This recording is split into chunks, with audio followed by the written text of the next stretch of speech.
Sometimes I don't tell this story because I don't want to offend my white friends, but I just want to keep it real in this whole entire story. Sometimes as black folks, we find ourselves in real situations where we question, is this one of the good white people or is this the not so good white person? And we're all mature. We know what the not so good people are. And even though the story is more about business, I found that that part mattered because if not for anybody else, for black people, we know what that type of fear is. And to be honest, I think our minds just go in the worst possible situation because I think even with black people, we find ourselves wondering, is this a good type of black person or the not so great type of black person? And if you're black, you probably know exactly what I mean. And I'm just keeping it real. I know I'm saying things that people don't want to say because they don't want to ruffle feathers. But let's get to the real point of this story. My story goes back to my early 20s when I was in the military and I was trying to make money any way I could find. And I ended up finding myself in this really lonely place where I was the only one doing it. And my friends would be like, hey, how's that business going? And I'll be like, it's going great, knowing damn well it wasn't. And eventually I linked up with someone who was just like me. They were going through the business journey. They were failing. They were doing all types of stuff to make money. Eventually, when we linked up, it was like, oh my gosh, I found someone who was just like me. Let's fail at this business journey together. So me and my friend Chanel, we got together, we sucked at business together, and eventually she found this program that was going to teach you how to do real estate. And somehow she linked up to meet up with this one guy that was going to help her become a real estate whatever. But of course, I was down to go with her to this man's house because we were about to become millionaires. Now, if you had a rough journey like I did, you know exactly what I mean. Mind you, I'm from Philadelphia. She's from Ohio. We're on like the East Coast. And currently we're living in Washington State. So we're living in Spokane, Washington. And a lot of things are just different there than it is on the East Coast. So I agreed to go to this man's house. I don't ask any questions.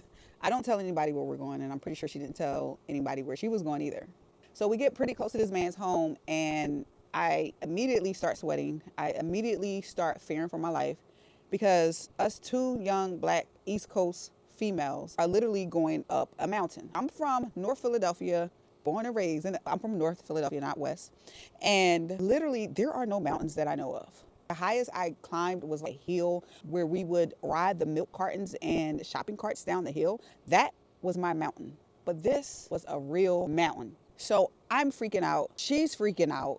And we are literally fearing for our lives. All of a sudden, there's the mountain, there's us on the road, and there's the drop off of the mountain that could definitely unalive us should we make too much of a wrong turn.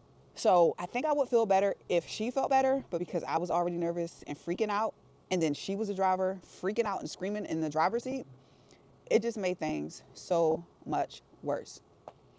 So we get to the man's house after driving up this mountain. And I don't know about you guys, but I'm the type of person in my entire life, no matter what the situation was that stressed me out, if I was stressed, especially for a long period of time, I'm really not going to remember details. And stressed was where I was at on top of this mountain. This guy had this big, beautiful house. It was beautiful. It was actually a small house, actually. It wasn't big. It was a small, beautiful house that was just smacked on the mountain. And I remember him taking us down the mountain, but I couldn't really remember and look back and look and see how beautiful it was because I am afraid of heights. And the steps from the back of his house down to the water were this steep.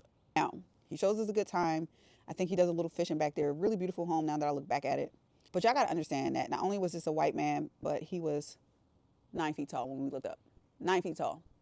Now, I'm sure he wasn't that tall, but the fact that I'm only 5'7", and I don't even have 5'7" equivalent help. My friend was under 5 feet, and she probably wasn't under 5 feet, but she was extremely short compared to everybody else. But he was a nice guy, and again, I was stressed. If she got anything out of the meeting, I don't know, but I do know that I didn't because, first of all, you got me going up something I'm extremely afraid of, which is a mountain with a drop-off cliff.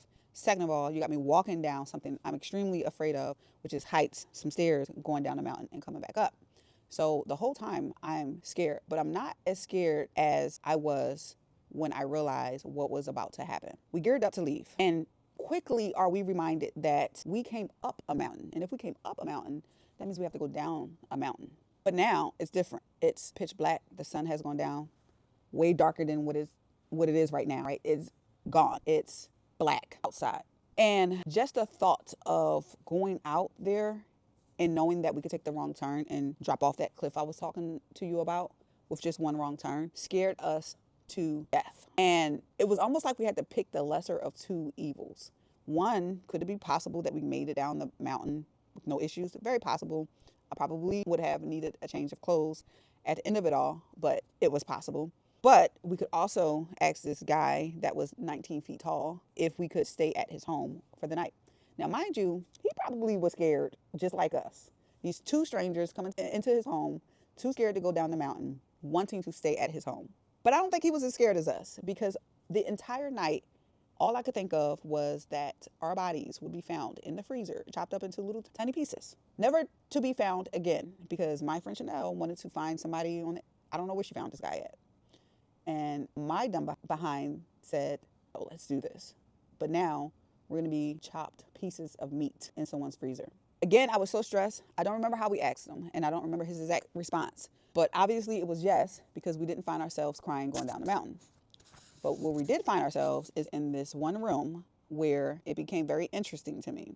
Not only did you have a spare room, but you had two small beds that was directly across from each other for us to sleep in. Now, the reality is this could have been the beds that his kids slept in before they went off to college. But it didn't look like a kid's room. And mine starts going crazy. Are these beds for us? Did he know we were going to come up this mountain and we wouldn't want to leave the mountain at night? And did he plan this? Are we literally sitting in our deathbeds right now? And the whole night, I could not sleep. And I probably became a Marine that night. And no offense to the Marines, because I know y'all, okay? But I slept with one eye open all night. And we whispered back and forth to each other because we were both scared to death. The morning comes, we're still alive, thank God. And this guy, he makes this amazing breakfast, one of the best breakfasts I ever had in my life. It was like this sausage. I don't even know if he killed the thing itself and made the sausage, because the sausage was so freaking good. It probably had sage in it, and I probably wasn't really hip on sage coming from Philadelphia Projects at the time, but it was amazing. And then I think it had to be homemade jelly. It wasn't like the regular jelly you get off the shelf. This jelly was a different type of jelly. This jelly was the shit. And we had this amazing breakfast. I think it was like egg, sausage, and jelly, or something. I don't know, maybe we had some toast. But we had this breakfast, and we left this guy's house in one piece. But as I look back, and the whole point of this story is that we were so desperate to make money that we didn't even think, what if we go to this guy's house and we're in a million pieces at the end of the day because we wanted to make some money? When you get online and you start to create this idea of making money, you start doing really weird things. And mind you, this was over 20 years ago for me. Thank God that I don't have to go through this type of stuff today. But where was our common sense at? Literally, thank you to the guy who took us in his home and probably feared his own life at night while he had these strangers in his home.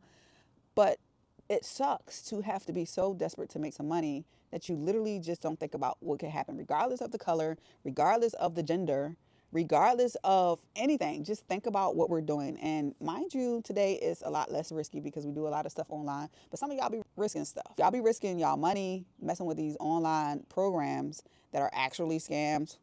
You know who you are if you've been scammed and duped before. But it's no different than our physical experience that we had over 20 years ago, where you start to do things in a certain way. I've been there too in the online space. You start to do things where it doesn't make sense for you to even consider doing, or to consider doing without asking the right questions. So I thank God that I'm in one piece, not a million pieces today. Thank God that I'm in one piece today and able to tell you this story. And I also thank God that I never stopped my journey, that I actually found something that worked for me in business, online, in the digital marketing space that has been a blessing and will continue to be a blessing for me in this space. That's the story. So I'll be sharing more stories with you on my online journey. I started over 20 years ago, I guess, in doing different things. Maybe the next story will be about how we lost our car keys, then got chased by this guy with a chainsaw. Maybe that'll be my next story. I don't know. But I want to inspire you to do things and do it in the right way. Follow someone that's going to help you. Think about what it is that you're doing. And that's it. If you got a cool story that happened, whether it's similar to this, whether it was online or offline, definitely leave your story in the comments. I'd love to hear it and laugh and joke. And hopefully you're not in a million pieces when you're writing it.